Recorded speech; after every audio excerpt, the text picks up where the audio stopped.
কর্ণের দান ও কৃষ্ণের পরীক্ষা। আজকে এই গল্পটাই তোমাদেরকে শোনাবো।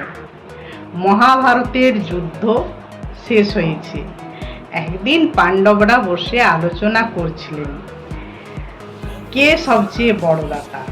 যুধিষ্ঠির বললেন, আমি সবচেয়ে বড় দাতা, কারণ আমি কখনো কোনো ব্রাহ্মণকে খালি হাতে ফেরাইনি। কৃষ্ণ মৃদু হেসে বললেন, তুমি ভুল বলছো। কর্ণের মতো দাতা এই পৃথিবীতে কেউ ছিল না। যুধিষ্ঠির অবাক হলেন, কারণ কর্ণ তো তাদের শত্রু ছিলেন। কৃষ্ণ বললেন, চলো পরীক্ষা করি। কৃষ্ণ দুটি স্বর্ণ পাহাড়ের রূপ ধরে যুধিষ্ঠিরের কাছে গিয়ে ব্রাহ্মণের ছদ্মবেশে বললেন, আমার দুটি পাহাড় চাই, এক্ষুনি দান করো। যুধিষ্ঠির ভাবলেন, এত বড় দান আমি কিভাবে দিই।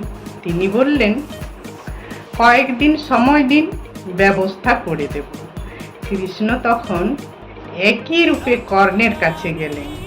কর্ণ তখন স্নান করছিলেন না, রথের চাকা মাটিতে গেঁথে গেছে আর তিনি সেটা তুলতে ব্যস্ত। ব্রাহ্মণ এসে বললেন, আমার দুটি স্বর্ণ পাহাড় চাই। কর্ণ এক মুহূর্ত দ্বিধা না করে বললেন, নিশ্চয়ই, কিন্তু এখন আমার কাছে স্বর্ণ পাহাড় নেই। তবে দাঁড়ান। তিনি তার সোনার দাঁত, যা তার জন্মগত ভূষণ ছিল, একটা পাথর দিয়ে ভেঙে ব্রাহ্মণকে দিতে গেলেন। ব্রাহ্মণ বললেন, এটা তো রক্ত মাখা, আমি নিতে পারি না। কর্ণ তখন ধনুকের ছিলা টেনে আকাশের দিকে তীর ছুড়লেন। সঙ্গে সঙ্গে আকাশ থেকে জল বর্ষিত হলো, যা দিয়ে তিনি রক্ত মাখা দাঁতটি ধুয়ে পরিষ্কার করে দিলেন। কৃষ্ণ তখন নিজের রূপে ফিরে এলেন, তার চোখে জল। তিনি বললেন, কর্ণ, তুমি দরিদ্র হয়েও দিতে দ্বিধা করো না, আর যুধিষ্ঠির ধনী হয়েও হিসেব করে। এই তোমাকে পৃথিবীর সর্বশ্রেষ্ঠ দাতা করে তোলে। তাহলে এই গল্প থেকে আমরা শিক্ষা পাচ্ছি, দান কতটা বড় সেটা গুরুত্বপূর্ণ নয়, গুরুত্বপূর্ণ হলো তুমি কত সহজে, কত আনন্দে, দ্বিধা ছাড়া দিতে পারো।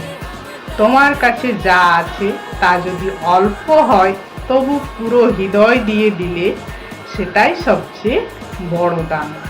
জীবনে যখনই সামনে কঠিন পরিস্থিতি আসে, কর্ণের মতো প্রশ্ন না করে কাজ করার সাহস রাখো।